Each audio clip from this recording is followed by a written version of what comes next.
We start the day's other headlines with a breakthrough between Russia and Ukraine. After 3 days of separate talks with the U.S., both sides now say they've reached an agreement to ensure safe navigation in the Black Sea and to take steps towards stopping strikes on energy facilities, a limited ceasefire in pursuit of a comprehensive peace deal. In Kyiv today, Ukrainian President Volodymyr Zelensky praised the development and the U.S. for brokering it, but he indicated there are still questions about the deal's enforcement. These are the first steps, not the very first, but initial ones with this presidential administration towards completely ending the war. It doesn't say in the statement what happens if someone violates. I understand why, because the American side really wanted all this not to fall apart. These are the first agreements. They don't want them to fall apart. The Kremlin warned the deal is contingent on the West easing its sanctions on Russian food and fertilizer exports. The U.S. pledged to help make that happen. Zelensky insisted the deal did not require sanctions relief.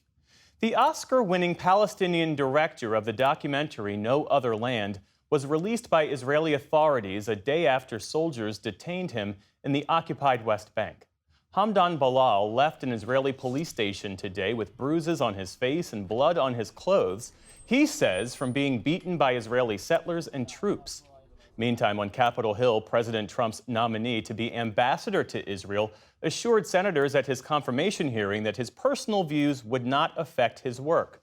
Former Arkansas Governor Mike Huckabee is an evangelical Christian who has supported Israel's right to annex the West Bank. It'll be my duty to carry out the president's policies, not mine. One of the things that I will recognize, an ambassador doesn't create the policy, he carries the policy of his country and his president. In Gaza, Israeli airstrikes overnight killed at least 23 more Palestinians. Health officials say nearly 700 people have been killed in just the past week.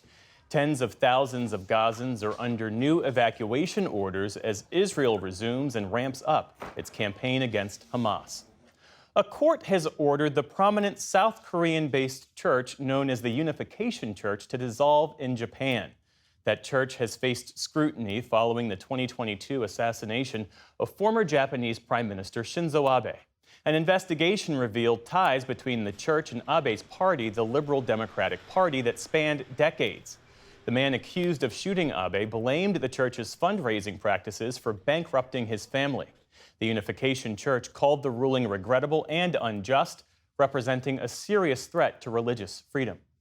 Pope Francis came so close to death during his recent hospitalization that his medical team briefly considered ending treatment so that he could die peacefully. The doctor coordinating the pontiff's hospital care said today that a breathing crisis in late February forced them to choose whether to stop and let him go or to push it, taking the very high risk of damaging other organs.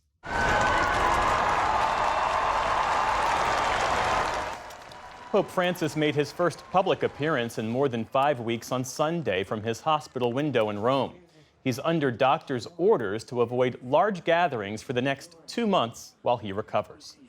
And it was another day of gains on Wall Street, but those gains were minimal. The Dow Jones Industrial Average finished up by less than 5 points, while the Nasdaq notched the biggest gain. The S&P 500 also had a positive but quiet finish on the day.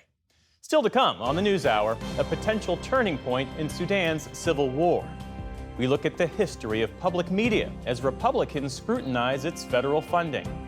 And the bankruptcy of 23andMe raises questions about the future of millions of people's personal data. This is the PBS NewsHour from the David M. Rubenstein Studio at WETA in Washington and in the West from the Walter Cronkite School of Journalism at Arizona State University.